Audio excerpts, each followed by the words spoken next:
Alors, Ibn Haytham, c'est l'arbre qui cache la forêt. Et les historiens ne s'intéressent plus maintenant uniquement aux arbres qui cachent la forêt.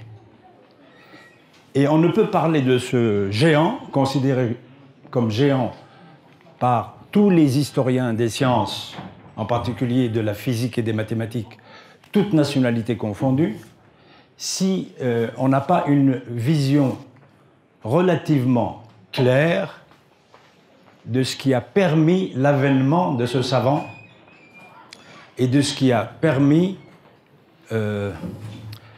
sa contribution, ses contributions au pluriel dans le domaine mathématique et physique. Vous remarquerez que j'ai décidé de parler de Ibn Haytham non pas en tant que physicien, parce que c'est l'année de la lumière, mais en tant que mathématicien et physicien.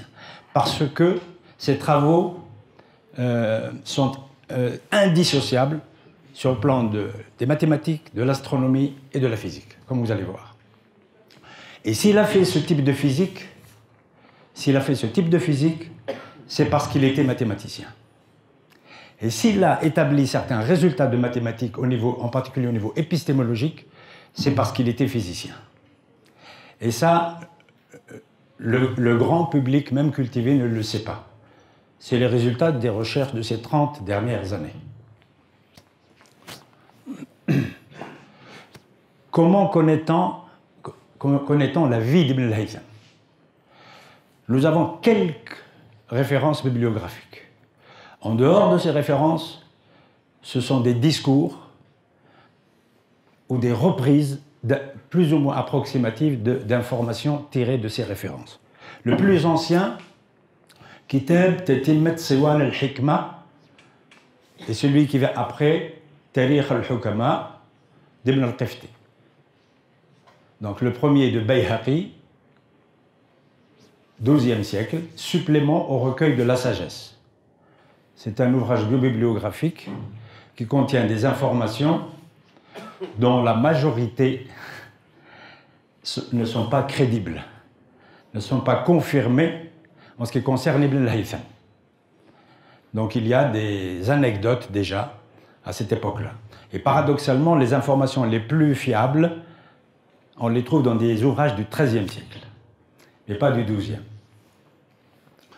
En particulier, Ibn al-Qifti, mort en 1248, livre qui informe les savants sur la vie des sages. Il y a des fautes d'orthographe, mais je le dis surtout pour les collègues, parce que les étudiants ne remarqueront pas mes fautes d'orthographe. C'est uniquement parce que nous travaillons à flux tendu, et donc ce sont plutôt des coquilles. Et donc ne vous inquiétez pas, nous sommes une génération qui avons très bien maîtrisé le français, parce que nous avons très bien maîtrisé l'arabe. Le troisième livre très important, le plus riche en informations, en particulier sur sa production, c'est Ibn Abi Usaybi'a, qui a écrit au Caire, qui est du XIIIe siècle, les sources de l'information sur les catégories de médecins.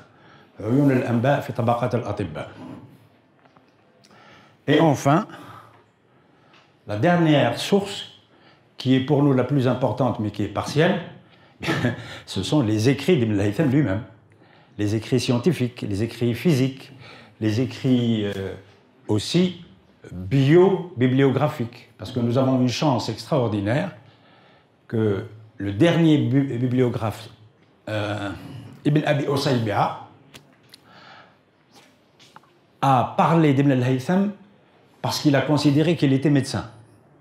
Parce que comme vous voyez le titre, c'est les sources d'informations sur les catégories de médecins. Bon, évidemment, Ibn Haytham a étudié la médecine, mais il ne l'a pas pratiquée, à notre connaissance.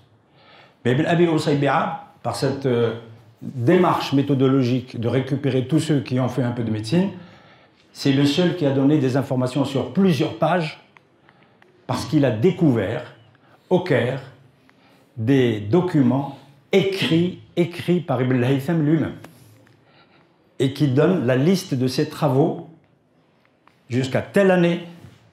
Puis il a trouvé un deuxième document qui donne la liste de ses travaux jusqu'à telle année, jusqu'à 1040.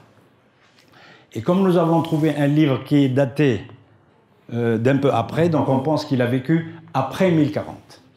Donc Ibn al-Haytham a vécu de 965 à après 1040. On ne sait pas très bien. Alors la page que vous avez ici, c'est surtout pour les étudiants. C'est l'article très riche que vous trouverez dans un ouvrage biobibliographique moderne, publié aux États-Unis, qui est en 18 volumes, je crois, Dictionary of Scientific Biography. Et il y a les biographies des savants de l'islam et de tous les savants de l'humanité. Et là, vous avez des informations très riches et fiables, parce que c'est écrit par des chercheurs spécialistes de l'histoire des mathématiques et de la physique arabe. Pour parler d'Ibn al-Haytham, il faut parler de son siècle. Sinon, nous tombons dans cette manière d'écrire l'histoire, en particulier dans notre pays. Je sais que je suis filmé, hein, donc je vais assumer ce que beaucoup de collègues n'osent pas dire, soit parce qu'ils ont des postes officiels, soit parce qu'ils pensent que ce n'est pas le lieu. Comme je suis un homme libre et un professeur d'université, je me considère comme étant de mon devoir de dire des choses à la place de mes collègues. D'ailleurs, qui me payent souvent des cafés après, pour me remercier. On ne peut pas parler de la science sans la contextualiser dans sa société et son époque. Et l'époque d'Ibn al-Haytham, ce n'est pas seulement la période de sa vie. C'est tout le siècle qui va du milieu du Xe au milieu du XIe. Il est caractérisé par des événements très importants et qu'il faut mettre en parallèle lorsqu'on étudiera plus tard toute la tradition scientifique des Xe, XIe siècles.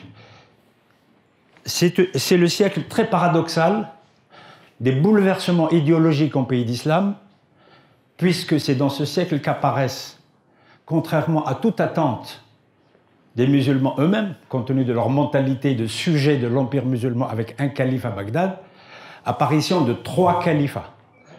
Un à Cordoue, un à Mahdiya et un à Bagdad. Et puis après Mahdiya, c'est le Caire. Donc ces 3 califats vont probablement perturber beaucoup sur le plan mental les citoyens.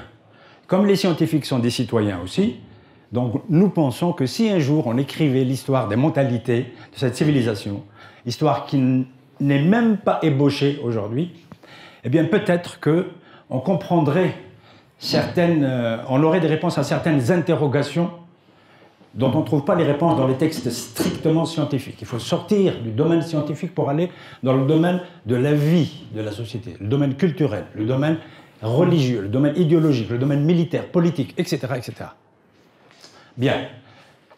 Et paradoxalement, dans le cadre de ces bouleversements idéologiques, avec évidemment, ça va venir après, des affrontements militaires entre les différents protagonistes de cette histoire de l'Empire musulman, eh bien, on pose la question, est-ce que les sciences vont être perturbées par les perturbations politico-idéologiques? Eh bien, le Xe, XIe siècle est un très beau contre-exemple qui montre que, parfois, la dynamique scientifique n'est pas couplée automatiquement avec la dynamique politique ou la dynamique économique ou militaire, a fortiori. Et là, c'est le début du siècle d'or de l'Andalus, jusqu'à la fin du XIe siècle. Andalus, le pic de la production scientifique à l'Andalus, c'est le XIe siècle. Évidemment, le Xe étant la période de maturation et des prémices et des développements de certains résultats. Pour le Maghreb, c'est la période de la domination scientifique de Kérouan, sur le plan mathématique et surtout sur le plan médical. C'est l'école de médecine de Kérouan qui va dominer tout le Maghreb, qui va alimenter la première école de médecine de l'Andalus et qui va alimenter à la fin du XIe siècle la première école européenne de médecine, qui est celle de Salerne, dans le sud de l'Italie, grâce au phénomène de traduction de Constantin l'Africain. Donc c'est dans ce contexte de bouillonnement, mais d'activités très fécondes de la science que Ibn al-Haytham va commencer à produire. La vie d'Ibn al-Haytham. D'abord, il y a un grand problème qui n'est pas résolu. Il y a quelques décennies, des chercheurs se sont posé la question s'il y a deux Ibn al-Haytham ou un Ibn al-Haytham. Pour nous, ce n'est pas important. Ce qui est important, c'est qu'il y a une production qui nous est parvenue, et donc pourquoi elle a été produite et quel a été son rôle. Maintenant qu'il y en ait deux ou même trois, mais pour les historiens des sciences, c'est très très important quand même, lorsqu'on veut rendre à César ce qui appartient à César. Alors il y en a un qui s'appelle Al-Hassan et l'autre qui s'appelle Mohammed. Mais ce qui complique, c'est que Mohammed a aussi Al-Hassan dans son nom, et Ibn al-Haytham. Et ce qui complique, c'est que les deux sont de la même période, de la même région. Alors, je ne vous donne pas la solution. Parce que, justement, il n'y a pas de solution. Il y a deux écoles aujourd'hui sur Ibn al-Haytham. Je vais vous parler du Ibn al-Haytham dont on est sûr qu'il a été un mathématicien physicien. L'autre dimension qui est qu'il a été philosophe, certains disent c'est le deuxième, d'autres disent c'est le même. Voilà, d'accord? Puis peut-être que dans 2 ans, dans 3 ans, on aura la réponse. Il y a eu d'abord une période irakienne. Ibn al-Haytham est un Irakien. C'est un arabe au sens ethnique du terme. D'habitude, je ne donne pas le détail de l'origine ethnique des mathématiciens. C'est secondaire pour nous quand on fait l'histoire d'une civilisation ou d'une société.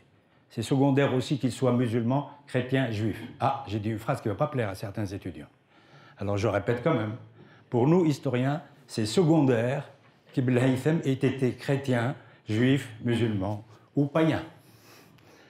Ce qui est important, c'est pourquoi à ce moment-là, il a produit cette œuvre immense. C'est lié au fait qu'il est le produit de la société arabo-musulmane.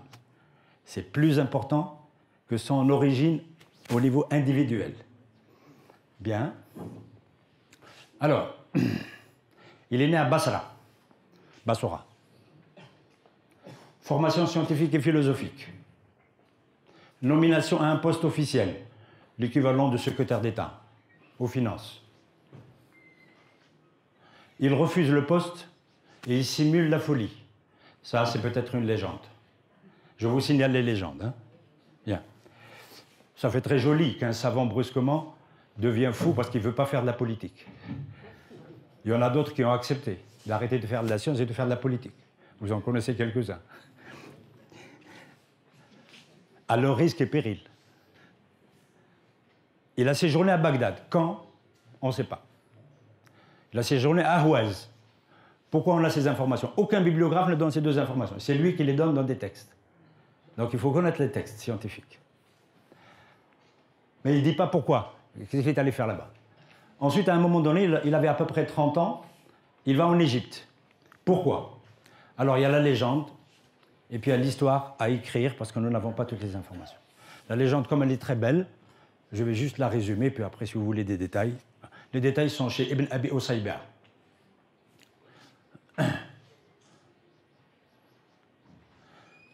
Après 996, il s'installe au Caire, à la demande, dit-on, du calife al-Hakim bi'amrillah de Fatimide du Caire, qui a pris le pouvoir très très très jeune. Il l'aurait appelé parce qu'il avait besoin de réaliser un projet pharaonique, sans faire de jeu de mots facile, vous allez voir. C'est la régulation des crues du Nil. Et donc, mais ça, c'est ce que raconte Ibn Abi Usayba, mais nous n'avons aucune confirmation dans les textes biobibliographiques de l'auteur lui-même. Il faut être prudent. Comme c'est joli, nous le racontons à nos élèves, puis après on oublie ces légendes. Parce que ce n'est pas ça qui fait l'histoire de ce grand savant. Mais c'est quand même joli, et il y a une part de vérité dans ce qui va suivre. Donc il dirige une délégation, il va jusqu'à Assouan, et puis il visite, il fait son rapport, il revient, et puis il dit au calife, le niveau technologique de l'Empire musulman, comparé au niveau technologique des ingénieurs de la période des pharaons, n'a pas suffisamment progressé pour qu'on puisse réaliser le projet. c'est à la fois une sorte de constat scientifique si c'était vrai et une humilité du savant. Alors évidemment, quand vous faites un rapport négatif à n'importe quel pouvoir politique, j'ai fait de la politique, ben on n'est pas content. On veut des résultats, même partiels. Alors là, la légende commence. Le calife se met en colère, etc. Il le chasse. Bon, on peut même écrire une petite nouvelle pour les enfants. Et puis, ce qui est probablement vrai, c'est qu'il l'a assigné à résidence, mais pas comme un délinquant, comme un professeur qui a fait une faute. Et il lui a donné une pension, et on dit qu'il lui a donné une servante, pour qu'elle puisse lui faire la cuisine et le ménage. Mais on lui a réduit son salaire. C'est ça le problème. Et alors, donc il y a le mécénat al-Hakam, et on raconte que, pour survivre convenablement, il aurait été obligé de copier, non pas d'écrire, de copier des manuscrits de mathématiques grecques dans leur version arabe. Vous ne connaissez pas le grec. Pourquoi? Parce que c'était la seule activité qui lui était permise, puisque pour la deuxième fois, il aurait simulé la folie. Ayant simulé la folie, donc il ne peut pas produire des mathématiques et de la physique sérieuse. Donc il ne peut que recopier éventuellement. Est-ce une légende? Une autre légende? Ben, il y a du vrai, parce que vous voyez ça, cette page est unique, elle est très rare, c'est la dernière page d'un livre qui fait peut-être 400 pages, manuscrit, qui est à Istanbul. Et dans cette dernière page, si vous lisez, c'est en flou, c'est écrit « Ici s'achève la copie faite de ma main, de la main du serviteur de Dieu, Al-Hassan ibn al-Haytham, à telle date. » Ça correspond exactement à la période où il était assigné à résidence. Et donc ça corrobore peut-être une partie de la légende, qui est que, pour survivre, il copiait des manuscrits. Évidemment, l'élite du Caire, qui connaissait sa valeur, lui payait les manuscrits, les copies de manuscrits, à prix d'or. Voilà l'histoire. À l'époque du Caire, donc, il y avait la Maison de la Science, qui est ce qu'on appelle un lieu de haut niveau scientifique, que les chiites ont créé par opposition aux institutions orthodoxes. On en a parlé avant-hier. Et donc il y a une sorte d'émulation positive, de concurrence entre les deux institutions pour développer la science. C'est positif pour la science. Je vous ai raconté ça, assigné à résidence. En 1021, il reprend ses activités scientifiques comme si de rien n'était. Pourquoi? C'est simple, le calife est mort. Après 1040, il décède au Caire. Les mathématiques dans l'œuvre d'Ibn al-Haytham. On ne peut pas comprendre la physique d'Ibn al-Haytham si on n'a pas des informations minimales sur son activité mathématique et sa production mathématique. Sur 92 écrits attribués à Ibn al-Haytham, en enlevant la partie contestée qui serait de la philosophie, etc., qui serait peut-être d'un second personnage. Mais en nous réduisant uniquement à ça. 45 en mathématiques. Il y a plus de mathématiques que de physique. 23 nous sont parvenus. Tous n'ont pas été étudiés. Géométrie, 35. Sciences du calcul, 5. Théorie des nombres, 5. Optique, 13. Pourquoi je mets l'optique dans les mathématiques? Parce que je mets les disciplines qui vont fonctionner avec les mathématiques, à la fois comme discours, comme outil et comme méthodologie des mathématiciens. Astronomie 22, vous vous rendez compte? Alors qu'il est beaucoup plus connu comme physicien que comme astronome. Voici un livre de mathématiques. C'est le Sharh Musadarat Euclidis, explication des prémices d'Euclide. Un gros livre uniquement sur les fondements des mathématiques grecques, qui vont être les fondements des mathématiques, en fait, la géométrie arabe aussi. Voici un beau manuscrit sur un deuxième livre très important, qui est Hal Shukuk Euclidis, résolution des doutes d'Euclide, sur toutes les questions que se sont posées les mathématiciens avant le début du XIe siècle, concernant des passages d'Euclide ou des démonstrations ou des affirmations qu'ils ont jugées comme étant à revoir, à redémontrer ou à rediscuter ou à redéfinir. Donc non seulement ils vont établir des résultats, mais ils vont critiquer les maîtres grecs. En mathématiques et en physique je le dirai après aussi, l'héritage à 90% est grec pour les Arabes, pour les musulmans. Complétion des coniques d'Apollonius. Voici un livre écrit par Ibn al-Haytham, Maqalat al-Hassan ibn Hassan ibn al-Haytham fi tamam kitab al-Makhroutat. C'est uniquement un livre qui consiste à compléter les coniques d'Apollonius, livre du IIIe siècle avant Jésus-Christ, qui contenait 8 chapitres et dont les Arabes et les musulmans l'ont découvert après un siècle de recherche. Nous avons même l'histoire de la recherche. Ils n'ont découvert que 7 chapitres et 2 ou 3 propositions du 8e. Alors, le challenge a été chez certains mathématiciens, est-ce qu'il est possible que nous maîtrisions suffisamment la mathématique grecque, je dis la mathématique grecque, pour qu'on puisse reconstituer un livre perdu? Parce qu'à un moment donné, ils ont dit, c'est fini, on ne le retrouvera pas. Donc, est-ce qu'on peut le reconstituer à partir uniquement des références d'Apollonius lui-même dans les 7 premiers chapitres? Le premier qui l'a fait, c'est Ibn al-Haytham. C'est un livre tellement important sur le plan de la méthodologie qu'il a fait l'objet d'une thèse, d'un doctorat aux États-Unis par le professeur Jan Hochanda, qui est le professeur d'histoire des mathématiques aujourd'hui à Utrecht. Bien, et qui est venu en Algérie plusieurs fois. Alors, voici un livre, une épître très importante, Risala fil Ashkal al-Hilaliya, une épître sur les lunules. Voici, c'est des résultats originaux, à partir de résultats grecs partiels. Voici une épître importante sur Risala fi Misahat al-Mujassam al-Mukafi', épître sur le calcul du volume du paraboloïde, mais le paraboloïde obtenu par révolution autour de l'axe OY. D'accord? Et c'est lui aussi qui a calculé le volume du paraboloïde rhomboïde qu'on obtient en prenant une parabole dessinée normalement verticalement, mais en faisant tourner la parabole sur l'axe OX. Donc personne n'avait étudié ça jusqu'à maintenant. Ça donne aujourd'hui une intégrale en x4. Voilà. Mais il n'y avait pas d'intégrale à cette époque-là. Et donc il a fallu qu'il développe des outils de théorie des nombres, en particulier l'étude de la sommation des suites numériques de puissance n, quel que soit n, avec des démonstrations par induction, c'est-à-dire la récurrence faible, parce qu'il n'avait pas les axiomes de Peano. Bien.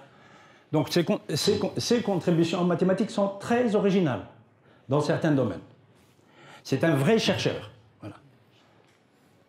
Voici un autre. Alors là, on passe à une autre dimension de ce mathématicien qui va influer sur ses démarches en physique. C'est la dimension épistémologique. Les scientifiques ont tendance à regarder de très haut tout ce qui est philosophie et épistémologie. Vous avez tort. Nos maîtres avant, même des hommes de religion, disaient et écrivaient que la philosophie, au sens d'épistémologie et de logique, c'est la lumière qui éclaire. Alors que les mathématiques et la physique, ce sont des outils qui permettent de résoudre les problèmes. Ce n'est pas la même chose. Voici Maqala fi at-tahlil wa at-tarkib. C'est un livre métamathématique, si j'ose dire, avec un peu d'anachronisme. Un livre complet qui ne réfléchit que sur les méthodes de raisonnement et de résolution des problèmes en mathématiques, les méthodes, dans toutes les disciplines mathématiques de son époque. Pour les étudiants, vous remarquerez la difficulté du travail d'un chercheur en histoire des mathématiques arabes. Ce texte-là, je l'ai mis volontairement, c'est celui qui nous a fait le plus souffrir pour comprendre le contenu. Il est très mal écrit. On a l'impression que celui qui l'a copié, il était à la fois en train de faire la guerre et de sauver un manuscrit. On a l'impression qu'il est à cheval et qu'il écrit à la va-vite. Et voici une contribution qui n'était pas connue avant les travaux de Jacques Céziano à l'Institut Polytechnique de l'École Polytechnique de Lausanne, qui a mis 20 ans à faire connaître le patrimoine arabe dans le domaine des nombres harmonieux, que les Européens appellent carré magique. Pour les mathématiciens arabes, il n'y a rien de magique. C'est un chapitre de la théorie des nombres. C'est la réalisation de carrés tenant compte de certaines contraintes mathématiques. Je ne dis pas plus, hein, parce que ce n'est pas une conférence technique aujourd'hui. Risale a fait Adad el-Wafq. Cette épître était perdue. Et d'autres étaient perdues, comme celle d'Abou Wafa au Xe siècle. Et donc, pendant longtemps, dans le monde des spécialistes, tout le monde considérait qu'il n'y a eu aucune contribution majeure dans le chapitre des carrés magiques en théorie des nombres dans la tradition arabe. Et on en était resté au carré magique de Chine, au carré magique de Moschopoulos, XIIIe siècle, et puis c'est tout. Eh bien, après 20 ans de recherche, il a exhumé, analysé, traduit parfois, publié parfois, des dizaines de textes sur la contribution des mathématiciens des pays d'islam, et pas des petits mathématiciens, de très grands mathématiciens. Thabit ibn Qurra, Al-Kindi, Al-Antaki, Ibn al-Haytham, et d'autres. Abou Wafa, pardon, j'ai oublié Abou Wafa, un grand mathématicien persan du Xe siècle. Ibn al-Haytham et les équations de degré supérieur à 2. C'est l'un des premiers à s'être attaqué et à résoudre des équations que les mathématiciens du 9e, 10e n'ont pas résolues. Et qui sont des problèmes qui sont à la suite du livre d'algèbre d'Al-Khawarizmi qui a été publié entre 813 et 833, qui ne concerne que les équations du premier degré et du second degré. Or, les musulmans, par leurs activités mathématiques, ont été amenés à découvrir des problèmes et à essayer de les résoudre, et en les mathématisant, ils tombent sur des équations du 3e degré, 4e degré, 5e degré. Et là, il y a tout un programme. Bon, je ne le raconte pas parce que j'ai une conférence sur l'algèbre arabe, mais je vous dis la contribution d'Ibn al-Haytham. Il a résolu l'équation suivante. x3 plus x égale 10, c'est l'un des premiers. Aucun mathématicien des pays d'islam ne va résoudre ces équations avec un algorithme algébrique. Il faut attendre le XVIe siècle pour que les Italiens puissent trouver la méthode strictement algorithmique. C'est l'échec des mathématiciens de l'islam. Alors là aussi, je parle aux jeunes. Ne croyez pas que dans la science, il n'y a pas d'échec. Si la science a avancé dans l'histoire de l'humanité, c'est parce qu'il y a eu une succession d'échecs. Et puis ensuite, de retournements, etc., etc. Donc ce problème a été résolu par l'intersection de deux courbes coniques, c'est-à-dire une parabole et une hyperbole. Celle-là aussi va être résolue par des coniques. Alors les coniques sont 4. Hein. Le cercle, c'est dans le cadre des coniques, parabole, hyperbole, ellipse. Alors ce sont les mathématiciens des pays d'islam qui se sont rendus compte à la fin que tous les problèmes de degré 3 et 4 étaient résolubles géométriquement, c'est-à-dire qu'on pouvait trouver la solution par, si vous voulez, une abscisse, hein, parlant moderne, à condition de trouver la bonne parabole et la bonne hyperbole qui, lorsqu'elles se coupent, et si elles se coupent, leur abscisse donne une solution positive. Parce qu'ils ne se sont jamais préoccupés des solutions négatives pour des raisons épistémologiques. Bien. Et voici une équation qui a été résolue par Ibn al-Haytham, il est le premier. Alors celle-là, elle est beaucoup plus difficile que toutes les autres parce que si on veut la résoudre par approximation, ben c'est simple. Vous faites x5 égale b sur a, vous prenez la racine cinquième de b sur a, là ils avaient des algorithmes, ils ont même utilisé la méthode de Horner, qui va être établie plus tard en Europe, et donc la méthode d'approximation, vous avez une solution. Mais le problème n'est pas là. Le problème doit être résolu exactement. Parce que racine cinquième, après 10 chiffres après la virgule, ومن بعد والله أعلم والرياضيون يقول لك أنا نبغي نعلم أنا راهم يخلصوني الدولة تخلصني باش نعرف الحقيقة نتاعي. Donc nous avons ce problème a été résolu. Alors ce problème, pour ceux qui comprennent les maths, c'est équivalent à résoudre, à trouver des grandeurs x, y, z, t, telles que a sur x égale x sur y égale y sur z égale z sur t égale t sur b. Or, on pouvait résoudre que les problèmes qui étaient équivalents à A sur X égale X sur Y égale Y sur B, qui donne les troisièmes degrés. Et donc là, c'est beaucoup plus compliqué. Et vous allez voir quelle est l'opinion d'un mathématicien qui a connu ce travail. Ce travail est perdu, hein. Donc ce livre est perdu. Mais nous avons des témoignages indiscutables. Quand le témoignage vient des historiens et des bibliographes, nous sommes très méfiants. Nous, historiens des maths, on les respecte bien sûr, sans eux on ne peut pas écrire, mais on est très méfiants. Par contre, quand un mathématicien donne la même information avec des détails techniques, là, c'est indiscutable. Alors vous voyez comment on travaille.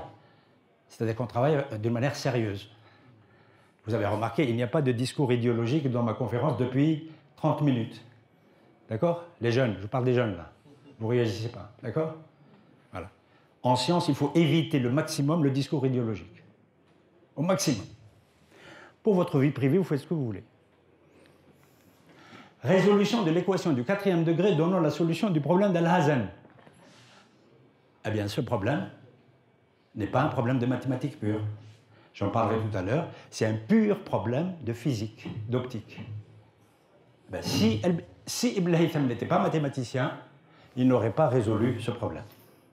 D'ailleurs, même les mathématiciens ne l'avaient pas résolu avant lui. Il ne l'avait même pas posé, puisqu'il n'y a que le physicien qui peut poser ce problème, vous allez voir tout à l'heure. Donc voilà un très bel exemple où les mathématiques sont au service de la physique, d'une manière indiscutable, et où la physique est le moteur du développement de certaines activités mathématiques. Résolution d'un problème de pavage plan. Alors là, c'est totalement étonnant. C'est un problème de décoration des murs. Et le professeur Okhandijk a découvert un texte, je vous le montrerai tout à l'heure, persan, qui montre que les artistes, tenez-vous bien, les artistes qui décorent, comme ceux qui ont décoré à Constantine, là, eh bien, ils ont eu à utiliser le résultat mathématique très difficile d'Ibn al-Haytham. Ils ne l'ont pas compris complètement, mais ils le signalent par honnêteté intellectuelle. Ah oui, les jeunes, hein, quand vous utilisez le travail de quelqu'un d'autre, surtout de vos professeurs, de vos assistants, d'Internet, la science vous apprend aussi à être honnête. Ça s'appelle de la déontologie. Il faut toujours mettre la référence d'où vous avez tiré l'information. Si vous prenez cette habitude depuis l'enfance, depuis l'adolescence, eh bien, vous ne pourrez même pas faire ce que l'on voit dans le monde aujourd'hui, le fameux plagiat. Il y a des gens qui copient des thèses entièrement. Entièrement. Et si vous êtes déjà formaté pour être honnête, pour appliquer la déontologie, chaque fois que vous avez une information qui n'est pas de votre tête, que vous avez lue dans un livre, vous mettez la référence exacte. Il faut rendre à César ce qui appartient à César. Voici le témoignage d'Al-Khayyam sur cette question des progrès, des contributions de Ibn Haytham. Khayyam est mort en 1131. Ibn Haytham est mort en 1041. Ils ont un siècle de différence. S'il parle d'Ibn Haytham, ça veut dire que la production d'Ibn Haytham a circulé. C'est très important, juste avec un petit détail. Or, Ibn Haytham a vécu au Caire. Khayyam n'est jamais venu au Caire. Il a vécu à Samarkand, à Nishapur. Il est né à Nishapur, il est enterré à Nishapur. Puis il a vécu dans d'autres villes, à Ispahan, etc. Eh bien, voilà un bel exemple, juste accidentellement, de la circulation des savoirs scientifiques en pays d'islam. Si on dit, alors c'est lui qui le dit, hein, dans le livre d'algèbre que j'ai publié avec un collègue du CNRS, si on dit un carré quelconque est égal à un nombre de parties du cube de son côté, c'est x5 égale B, hein, c'est tout. Khayyam dit, la solution de ceci n'est pas possible par les méthodes que nous avons exposées. Khayyam est en train d'exposer, pour la première fois dans l'histoire, la théorie géométrique des équations cubiques. Toute la théorie, dans son livre que j'ai publié avec le collègue. Et là, quand il arrive à ça, il dit, ça, je ne sais pas le faire. Et il dit, un siècle avant moi, quelqu'un a résolu. Il dit, car il est besoin de faire apparaître 4 droites entre 2 droites pour que les 6 soient en proportion continue, c'est ce que je vous ai dit tout à l'heure. Hein. Et il dit, ceci a été démontré par Abu Ali ibn Haytham. Seulement, c'est très difficile. Ibn Khayyam est l'un des plus grands mathématiciens de la civilisation de l'islam. Et il a l'humilité de dire que ce qu'a fait son prédécesseur, c'est trop difficile. Aussi, ne pouvons-nous le joindre à notre livre. C'est difficile et c'est gros. Donc il l'a abandonné et du coup, on n'a pas l'information. On ne sait pas jusqu'à maintenant comment ils ont pu résoudre. Si, en tant que mathématicien, j'ai une réponse. Je vous la donnerai après à la pause café si vous voulez. Il faut utiliser d'autres courbes. Il faut dépasser la géométrie grecque des coniques. Il faut étudier les propriétés des courbes qu'on appelle les courbes de degré 3, 4, 5. Or, elles vont être étudiées systématiquement à partir de la fin du XVIIIe siècle en Europe, en particulier par Clairaut. Oui, 18e et 19e. Quelles sont les contributions d'Ibn al-Haytham en optique maintenant? Donc j'ai parlé de sa vie, j'ai parlé de l'aspect contribution mathématique, je vais parler de l'optique. Pour comprendre ces contributions, il faut quand même revenir en arrière, faire aussi le passé. D'où vient le savoir d'Ibn al-Haytham en optique pour qu'il puisse se préoccuper de problèmes qui n'ont pas été résolus? D'abord, il peut très bien hériter d'un savoir grec qui est, comme on dit, fermé, c'est-à-dire que les problèmes ont été résolus. Eh bien non. Donc il a besoin de connaître la tradition grecque. Euclide est un mathématicien, mais il est connu aujourd'hui aussi pour avoir écrit l'optique et la catoptrique, c'est-à-dire, ce sont des noms grecs, hein, donc c'est les phénomènes de réflexion, l'optique étant l'étude de la lumière en général. La catoptrique, phénomène de réflexion. Pseudo-Euclide, c'est la catoptrique. Alors pseudo-Euclide, peut-être qu'il n'a jamais existé, mais les Arabes ont considéré que c'était Euclide. Mais l'analyse critique, aujourd'hui, a pu démontrer, ce n'est pas moi, c'est les collègues, que ça ne pouvait pas être Euclide. Comme les Arabes l'ont attribué à Euclide, donc on appelle cet auteur anonyme le pseudo-Euclide. Voilà, c'est une convention. Ptolémée, qui est connu comme l'un des plus grands astronomes, le plus grand de la tradition grecque, en fait, il a aussi écrit un livre très important sur l'optique. Et il a été traduit. Alors, tous ces livres vont être traduits en arabe, bien sûr. Héron, la catoptrique. Théon, l'optique. Dioclès, Antémus, Didyme et Ditroum, tous ces gens-là ont écrit sur un autre sujet. Le premier groupe a écrit sur l'optique, c'est-à-dire l'étude de la lumière et les phénomènes de réflexion. Il n'y a pas de réfraction chez les Grecs. Du moins, les textes ne sont pas parvenus s'ils l'ont écrit. Et là, il y a une deuxième école sur les miroirs ardents. Les miroirs ardents, c'est une légende attribuée à Archimède. Aujourd'hui, nous savons que c'est une légende. Par recoupement, par analyse, par étude comparative, par expérimentation. Je ne vous raconte pas la légende parce que je n'ai pas le temps, mais toujours est-il qu'à partir d'une légende, des mathématiciens tardifs, parce que Archimède est du IIe siècle avant Jésus-Christ. Et à partir du deuxième, il y a toute une tradition qui va se développer, parce que les mathématiciens vont être convaincus que Archimède a résolu le problème de brûler les bateaux à distance, et comme les textes sont perdus, donc on va les retrouver. Et ils vont perdre beaucoup de temps pour essayer de les retrouver, ils ne retrouvent rien, donc ils se résignent à faire la théorie des miroirs ardents.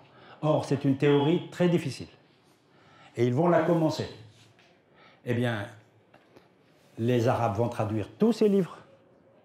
Ils vont dire, mais Archimède, c'est un monsieur très sérieux, c'est pas n'importe qui. Et ils vont enfoncer le clou. Ils disent, les Grecs, après lui, ont raison de croire qu'il a découvert les méthodes. Donc, nous allons retrouver les démarches d'Archimède et les démonstrations d'Archimède.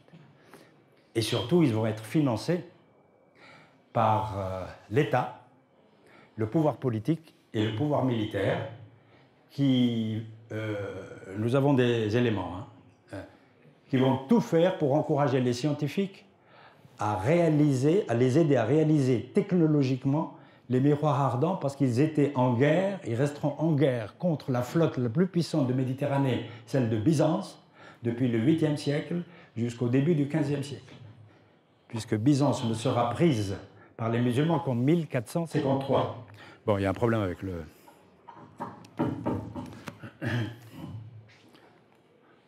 Galien, chapitre sur l'anatomie et la physiologie de l'œil. Aristote, les météorologiques, Alexandre d'Aphrodise, un des commentateurs d'Aristote. Alors pourquoi les 3 livres ont été traduits, ces 3 livres? Et pourquoi je les mets avec l'optique? Mais parce que ce sont les physiciens des pays d'islam qui, les premiers, vont prendre conscience qu'on ne peut pas étudier l'optique sans étudier la physiologie de l'œil. Et surtout les phénomènes optiques de l'œil. Et ça, c'est nouveau. Donc ils vont rapprocher objectivement un domaine physico-mathématique avec un domaine strictement physiologique et médical. Le premier qui va le développer d'une manière systématique et méthodologique, c'est Ibn al-Haytham, dans son livre Kitab al-Manadir. Quels sont les ouvrages arabes qui ont précédé Ibn al-Haytham pour comprendre quels sont... Oh, c'est pas possible. Maintenant, d'où va partir Ibn al-Haytham pour faire de l'optique? Ben, il va partir de toutes les œuvres que je vous ai montrées, grecques, qu'il connaît. Parce qu'il a des citations, il a des références indiscutables. Mais il va partir aussi d'une production physique qui a eu lieu du 9e siècle jusqu'au milieu du 10e siècle, jusqu'à sa naissance. Bien. Et celle-là, il faut la connaître, sinon on ne sait pas pourquoi il a fait de tels progrès. Alors, il y a Hunayn ibn Ishaq, qui est un grand traducteur du 9e siècle, qui a écrit sur la vision. C'est un médecin. Ce n'est pas un mathématicien, ni un physicien. Mais ses écrits sur la vision vont aider les physiciens. Il a élaboré un modèle anatomique et physiologique du système optique. Al-Kindi, le grand philosophe, a écrit sur l'optique et les miroirs ardents. On va voir ce qu'il a écrit. Il a beaucoup écrit, alors qu'on le connaît beaucoup comme philosophe. Il a été très bon mathématicien pour son époque et très bon physicien pour son époque. Même s'il n'a pas révolutionné les mathématiques et la physique. C'est un homme de transition pour les mathématiques. Qustab al-Luqa, chrétien, mort en 910. Livre sur les miroirs ardents. Ah, vous voyez, les musulmans ou les arabes vont reprendre la légende d'Archimède et ils vont dire les Grecs n'ont pas pu résoudre les problèmes qu'a résolu Archimède, eh bien nous allons les résoudre. Vous allez voir qu'ils vont les résoudre théoriquement, mais ils vont se casser les dents sur le plan technologique. Et ils ne pouvaient que se casser les dents, nous le savons aujourd'hui. Ibn Isa, livre sur le halo et l'arc-en-ciel. Tous ces livres existent, hein, mais celui-là est un texte mineur, mais quand même, Ibn Haytham va parler de tous ces sujets en connaissance de cause. Ibn Masrour, livre sur l'optique, est le premier grand qui va apporter des choses totalement nouvelles et qui ont été écrites et qui nous sont parvenues, c'est Ibn Sahl, et évidemment, livre encore sur les miroirs ardents. Alors que ses contributions ne sont pas sur la réalisation effective de ces miroirs, mais sur la théorie qui va permettre de réorienter l'optique parce qu'il y avait des impasses. Contribution d'El-Kindi. 3 écrits sur les miroirs ardents. Un écrit existe. Miroir conique, miroir sphérique concave, plan à 25 pièces, hexagonal, pyramidal à 24 faces, plus parabolique. Donc vous voyez, il a beaucoup travaillé, ce philosophe. Hein. Bien. Ces livres, malheureusement, sont perdus, à part un des 3. 4 écrits sur l'optique et la catoptrique, c'est-à-dire la réflexion. Étude des grandeurs des figures immergées dans l'eau. Étude de la cause de la couleur azur du ciel. C'est joli, ça. Un philosophe tranquille qui est payé, à qui il ne manque rien, qui est philosophe, mais il veut quand même répondre à des questions, non pas uniquement épistémologiques et philosophiques, mais à des questions scientifiques qui intriguent même le citoyen. Pourquoi le ciel est bleu? Bon, il ne trouvera pas la bonne solution. 3 écrits en optique physique. Voici le miroir ardent d'El-Kindi. Ce sont des petites plaques hexagonales. Bon, on peut montrer aujourd'hui sur le plan technologique que ça ne suffit pas pour brûler un bateau ennemi. Hein. Nous avons le texte. Nous avons le texte et nous avons toute la démonstration mathématique. Contribution de Qustab al-Luqa. Étude de la réflexion sur les miroirs plans, sphériques, convexes et concaves. Prolongement de la tradition hellénistique. Quelques améliorations, comme la justification des postulats euclidiens de l'optique par les mathématiques. Mais il ne va pas très loin, parce que c'est l'époque où on ne pouvait pas aller plus loin. Voilà. Contribution à l'optique ludique. Alors c'est le premier, à notre connaissance, qui a réussi à convaincre les dirigeants et les gens de cour que la science pouvait les distraire. Et quand les hommes politiques ont besoin de se distraire, ils n'hésitent pas à payer beaucoup d'argent, à donner beaucoup d'argent. Et nous avons deux exemples de la tradition islamique. Ce ne sont pas des légendes, hein. Deux exemples. Le premier exemple, qui est le plus important, c'est que c'est par la décision des hommes de cour, des califes, etc., des généraux, qu'on a financé tout un programme de mécanique ludique, mécanique tesliya, ilm al-hiyal, mais pour amuser les princes. Et nous avons des ouvrages qui nous sont parvenus, qui ont été publiés en arabe et certains traduits en anglais. Bien. Et puis, le deuxième, ben, c'est Qustab al-Luqa, qui a réalisé théoriquement, et probablement il a fait réaliser par des techniciens, des miroirs déformants. Vous les connaissez, les miroirs déformants. Moi, j'amène ma petite fille dans les parcs à Paris. Ce qui l'amuse le plus, il y a le manège, bien sûr, qui fait peur. C'est le manège qui va très vite. Parce que papy ne peut pas monter dedans parce qu'il a le tournis. Et donc, ce qui l'amuse, c'est que papy ait le tournis. C'est pas tellement que le manège... Et puis, il y a les miroirs déformants. Un bon jardin d'enfants, il faut qu'il y ait des miroirs déformants. Et ces miroirs déformants, ben, c'est le résultat de travaux géométriques de cette époque et de l'époque européenne, après, bien sûr. Contribution d'Ibn Sahl. Voilà les premières grandes contributions originales en pays d'islam avant Ibn Haytham. Il a écrit plusieurs livres, un seul nous est parvenu, et ce monsieur, nous ne savons strictement rien sur lui. Rien. Que son livre et ce qu'il a fait. Il a étudié les miroirs paraboliques, ellipsoïdales, la lentille, c'est ça qui est nouveau, la lentille plan convexe, la lentille biconvexe. C'est-à-dire qu'il a transformé le problème des miroirs ardents, non pas un problème de miroir, mais un problème de réfraction. Et pourquoi? Parce que la réfraction, c'est le phénomène qui va être étudié dans la tradition arabe, qui n'a pas été étudié à notre connaissance dans la tradition grecque. Selon la distance de la source, finie ou infinie, là c'est plutôt mathématique, vous voyez? Et selon le mode d'embrasement, réflexion ou réfraction. Voici une belle page des lentilles biconvexes. Et voici une page des lentilles plan convexes. Bien. Ibn Sahl a caractérisé le milieu où se déplace la lumière par un certain rapport. Il le trouve égal à l'inverse de l'indice de réfraction. Eh bien, ce rapport, si vous le renversez, ça donne la loi de Snell. Le problème, c'est que Ibn Sahl n'a pas renversé le rapport. Alors, ceux qui font de l'idéologie ou de l'histoire des sciences uniquement pour occuper les étudiants, ils disent, ben ça y est, Ibn Sahl a découvert la loi de Snell et donc la loi de Descartes qui vient après. On pense même d'ailleurs que Descartes a repris la loi de Snell, mais ça c'est une autre parenthèse, c'est les affaires des Européens.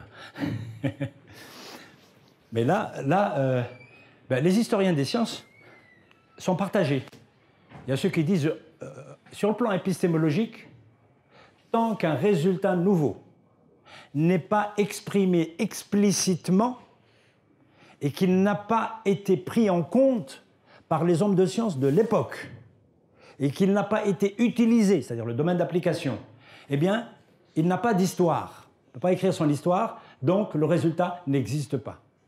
Même s'il est à qaba qawsayn ou adna, comme on dit en arabe.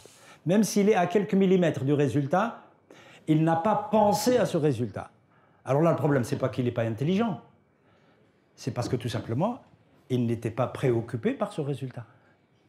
Les hommes de science font de la science et découvrent des choses en étant orientés dans certaines telle ou telle direction, selon des préoccupations qui sont des préoccupations d'équipe, jamais individuelles, et donc des préoccupations qu'on appellera globalement sociétales.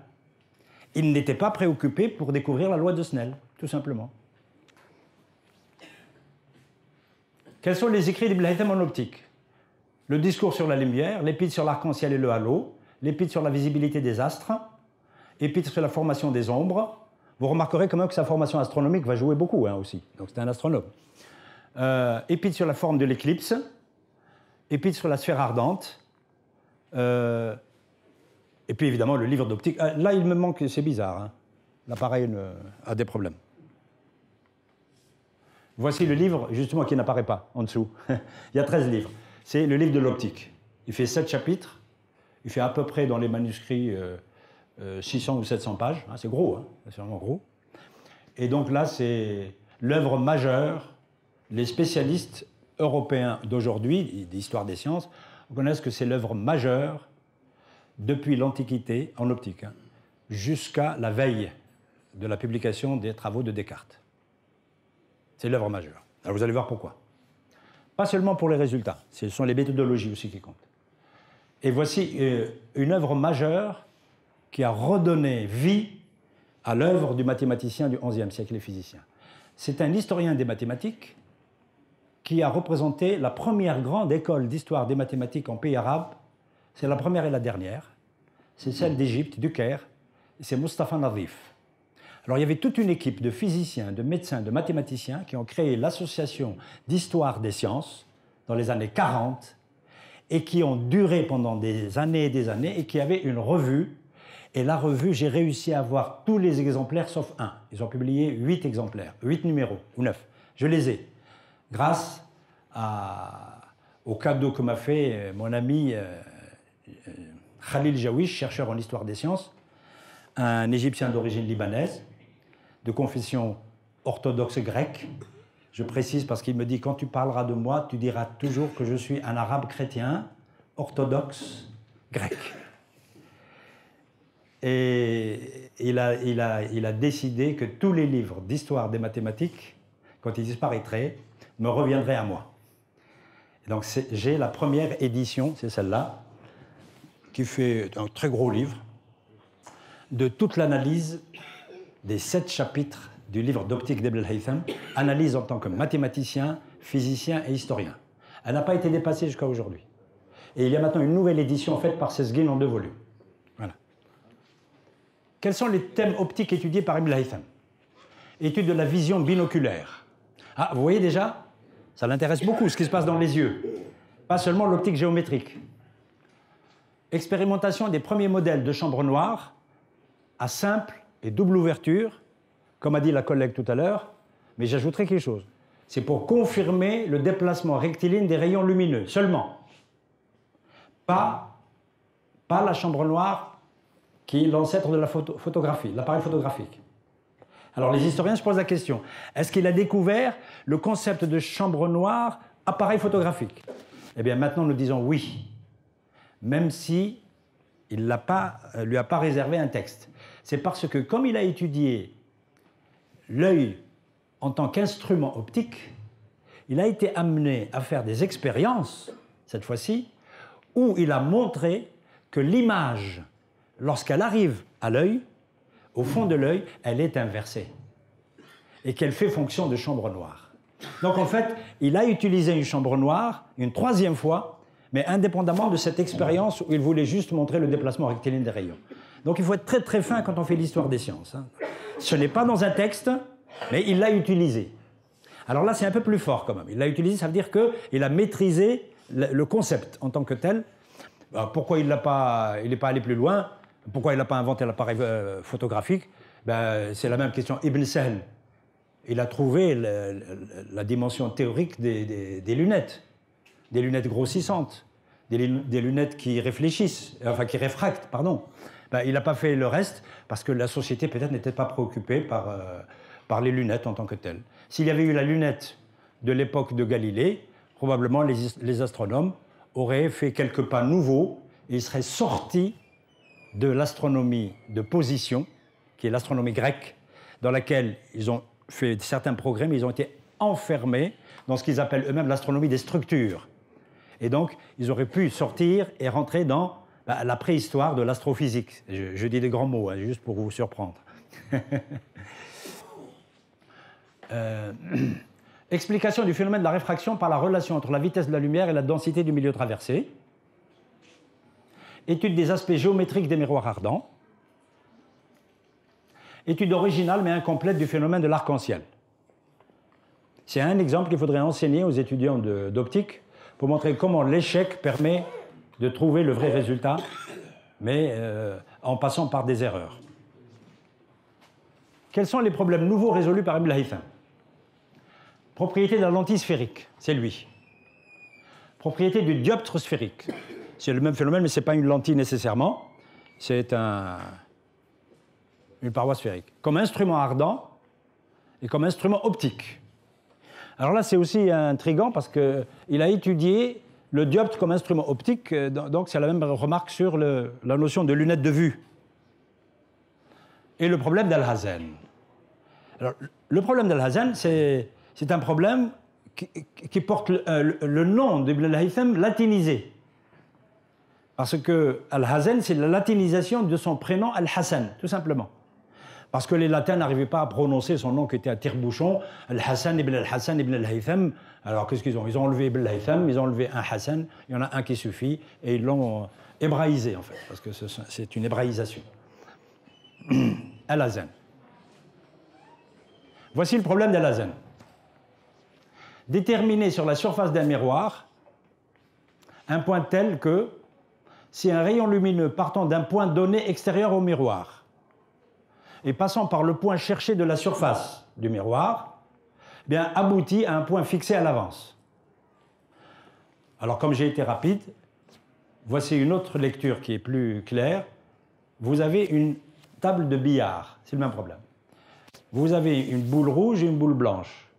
Et vous voulez taper la boule rouge sur le bord du billard pour qu'elle touche la boule blanche. C'est le même problème. Sauf que lui, il ne jouait pas au billard, quoi. Il a posé un problème donc de physicien. Eh bien, il a résolu le problème. C'est un problème qui donne une équation du 4e degré que les musulmans ne pouvaient pas résoudre par les méthodes algébriques. Il va la résoudre par intersection d'une hyperbole et d'un cercle. Ibn al-Haytham a aussi une contribution pour le phénomène de l'arc-en-ciel, mais qui a abouti à un échec. Et c'est très intéressant de l'étudier. L'étudier techniquement. Nous avons le texte. Il faut le faire étudier aux étudiants pour voir pourquoi Ibn al-Haytham a échoué et pourquoi un autre va réussir. C'est un très bel exemple sur le plan pédagogique. Alors, pour le comprendre, on va voir les écrits arabes sur l'arc-en-ciel, c'est rapide. Il y a Ibn Isa, un inconnu. Il a écrit un livre sur le halo et l'arc-en-ciel qui nous est parvenu, bon, mais qui n'est pas transcendant. Et puis Ibn al-Haytham. Vous remarquerez qu'il n'y a pas eu beaucoup d'études dans la tradition arabe, à notre connaissance, sur l'arc-en-ciel. C'est comme ça. Il se peut qu'il y ait des textes qui soient perdus. Mais les bibliographes n'en parlent pas, et puis nous n'avons pas trouvé des textes. Mais il y a toujours des surprises. Toujours des surprises. Bien. Et puis après Ibn al-Haytham el-Farisi. Alors vous voyez, Ibn al-Haytham est mort en 1040, el-Farisi en 1319. Eh bien, si el-Farisi va reprendre cette question, ça veut dire que les savoirs qui étaient produits en pays d'islam, dans un coin des pays d'islam, finissent par circuler, et puis les savoirs sont repris et enrichis dans d'autres régions. Pourquoi? Parce que c'était un empire monde, et c'était un empire ouvert, et qui a réussi, en 150 ans, 2 siècles, à créer une dynamique où des villes qui n'existaient pas vont apparaître, vont se développer, vont être des capitales régionales ou surtout des pôles scientifiques dans tous les coins du monde musulman. Il n'y avait pas... Combien il me reste de minutes? Je ne vois pas. 5 minutes. Oh là là. Vous avez le temps, 5 minutes. Oui, oui, 5 minutes... Inondé de lumière. Et voilà. Son explication de l'arc-en-ciel, pour Ibn al-Haytham, l'arc-en-ciel est dû à la réflexion sur un vaste miroir sphérique concave réfléchissant. C'est là l'erreur. La réflexion ne suffit pas. Là, voilà. Ibn al-Haytham échoue dans l'explication de l'arc-en-ciel parce qu'il ne fait pas appel à l'expérience. Donc il y a deux erreurs. Alors que c'est lui qui va développer l'idée d'expérience. C'est étrange, mais les historiens doivent tenir compte de ça. Bien. Contribution théorique d'Ibn al-Haytham en optique. Il a élaboré une théorie complète et cohérente de la perception visuelle basée sur des principes anatomiques et physiologiques ainsi que sur la géométrie des rayons lumineux. C'est le premier qui combine la dimension physiologique et la dimension mathématique, la dimension expérimentale. À notre connaissance, toujours. Il est le premier à avoir étudié l'œil comme un système optique. Il a analysé la vision comme un phénomène distinct de la lumière. Mais de là à dire qu'il est le premier à avoir dit que les Grecs ont tort parce qu'on voit, parce que l'œil éclaire l'objet, il n'est pas le premier. Tout le monde dit qu'il est le premier, mais j'ai trouvé des références. Le texte est perdu. Le premier qui a émis cette hypothèse, c'est Abu Bakr al-Razi, qui est un médecin, l'un des plus grands médecins de la civilisation de l'islam, du 9e siècle. Il y a un texte qui est perdu, qui est référencé dans l'ouvrage biobibliographique de Rosenfeld et Ihsanoglu, où le titre vraiment indique que Al-Razi démontre ceci et cela. Montre ceci et cela. Je suppose qu'Ibn al-Haytham a été informé de ça, mais il part de cette hypothèse, mais c'est Ibn al-Haytham qui va établir ces choses-là. Il a remplacé les explications qualitatives anciennes par des démarches quantitatives, mais leur observation, expérimentation et théorisation. Quelle est la méthodologie globale d'Ibn al-Haytham? Ça, c'est une citation de lui. Il dit il faut traiter de l'essence de la lumière, traiter de l'essence de la lumière appartient aux sciences physiques. Traiter du mode de propagation nécessite un recours aux sciences mathématiques. Pour nous aujourd'hui c'est banal, mais c'est le premier à l'avoir dit. Démarche scientifique d'Ibn al-Haytham. Voici ce qu'il dit. Nous commencerons l'investigation par l'inspection des choses existantes, par l'étude des conditions des objets visibles. Ça c'est l'observation. Nous distinguerons les propriétés des choses particulières.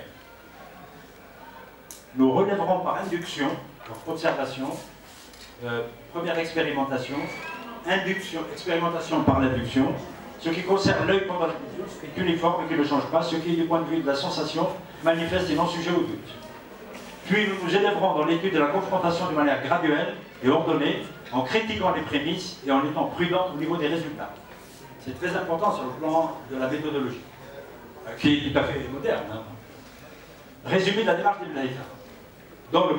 Il observe, il expérimente, il procède par analogie, il n'a pas toujours raison. Par exemple, là, il va faire l'analogie du mouvement de la petite lumière et du mouvement d'un mobile. Il va être critiqué après par Al-Farisi pour dire que le mouvement du mobile n'est pas une bonne analogie. Pratiquer l'induction, théoriser, revenir à l'expérience pour valider la théorie. Là, c'est ça la démarche complète d'Ibn al-Haytham, dite explicitement dans son Kitab al-Manhaj. Quelle est la postérité de l'œuvre scientifique d'Ibn al-Haytham? Ses écrits scientifiques en Orient musulman. La théorie des parallèles. Elle va être étudiée par Al-Khayyam elle aussi. Et il va être critiqué. L'algèbre géométrique.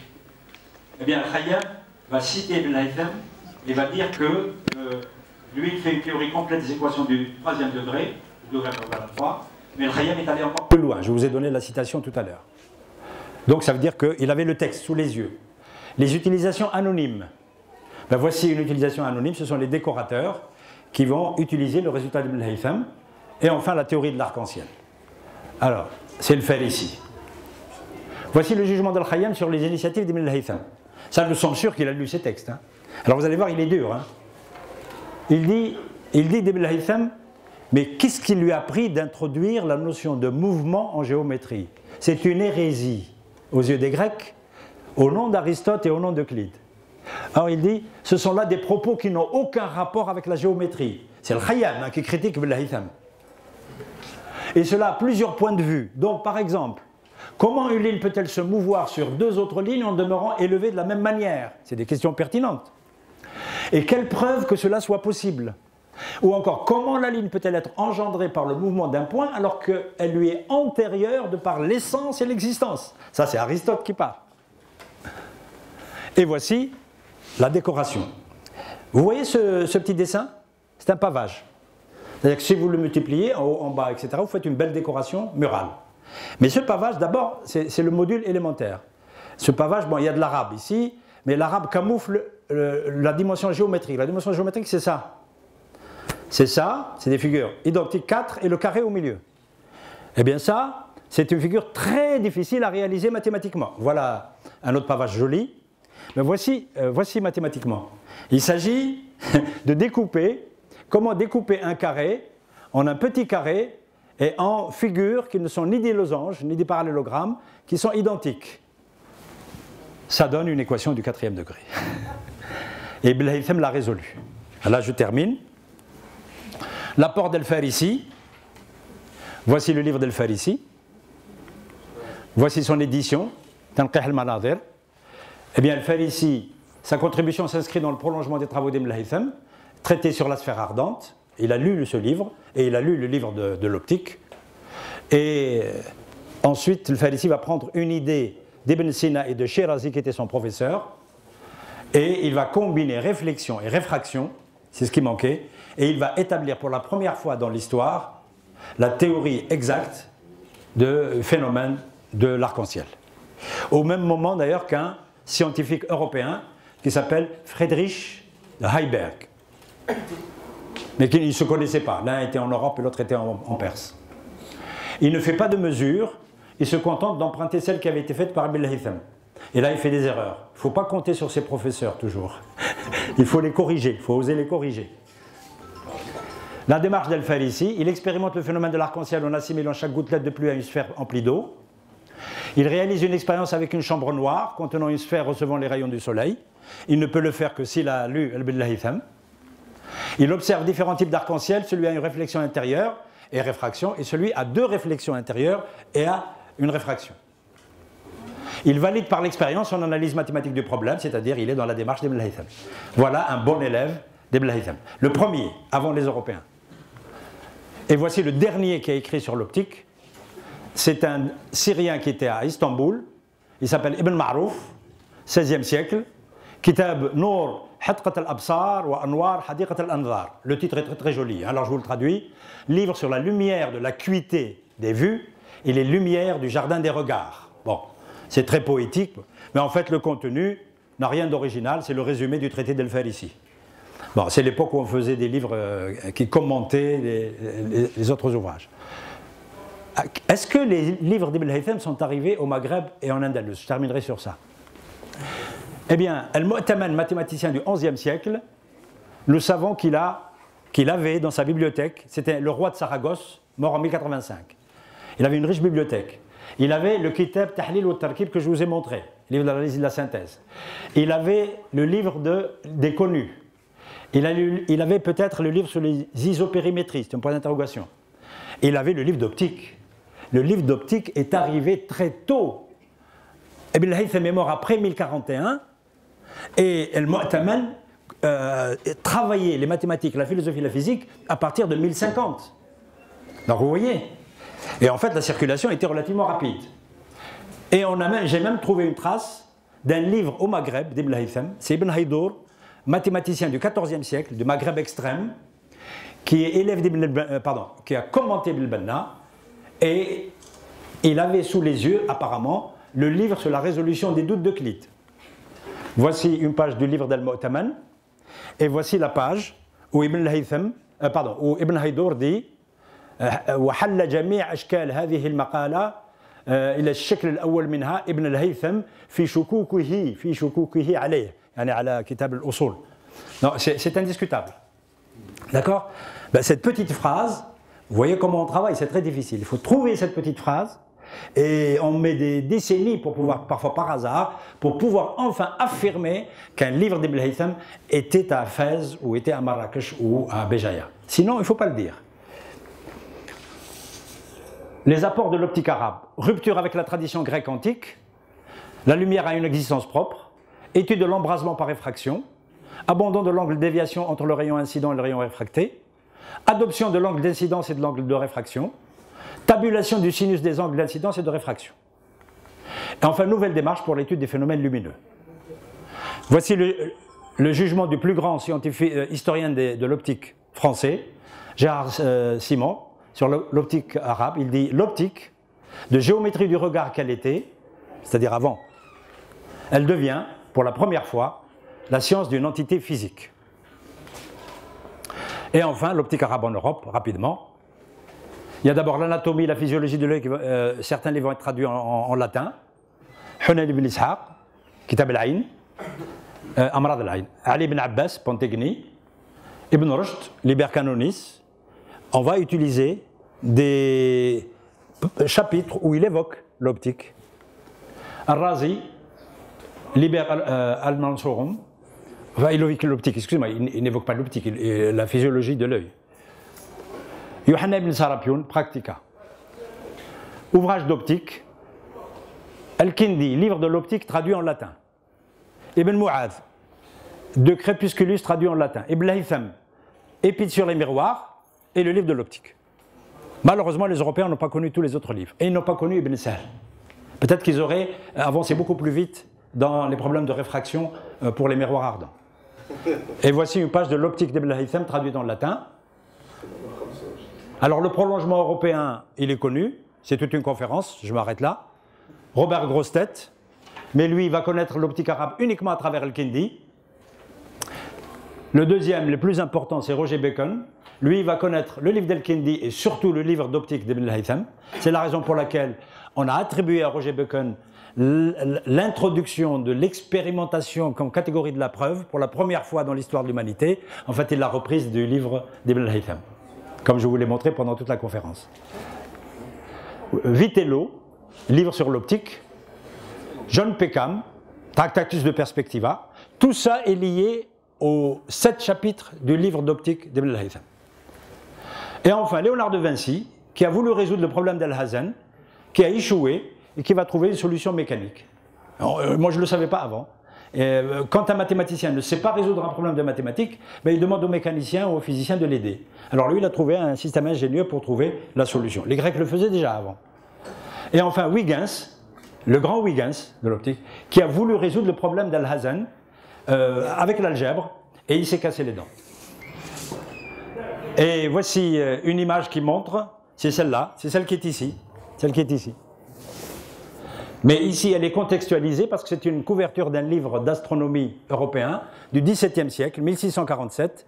Il représente Galilée ici, et il représente Ibn al-Haytham au même niveau que Galilée. Or, Galilée représente le démarrage de la belle science de la Renaissance européenne. Mais Ibn al-Haytham est mis absolument au même niveau que les premiers grands pionniers de la science européenne. Alors, je terminerai. Je sais que je vous gâche votre plaisir. Non, mais ça y est, c'est fini. Nous sommes obligés de nous arrêter. Justement, pour conclure, on va conclure avec la parole d'Ibn al-Haytham. Ah oui, il n'y a pas mieux. Il est du devoir de celui qui étudie les ouvrages scientifiques, s'il aspire à connaître la vérité, de se faire l'adversaire de tout ce qu'il étudie, examinant minutieusement le texte et tous ses commentaires, le mettant en question sous tous les aspects imaginables. Il est aussi de son devoir de se mettre lui-même en question. Et c'est en suivant cette voie que se révéleront à lui les vérités et que se manifesteront les insuffisances et les incertitudes que peuvent recéler les ouvrages de ses prédécesseurs. Je vous remercie de votre attention.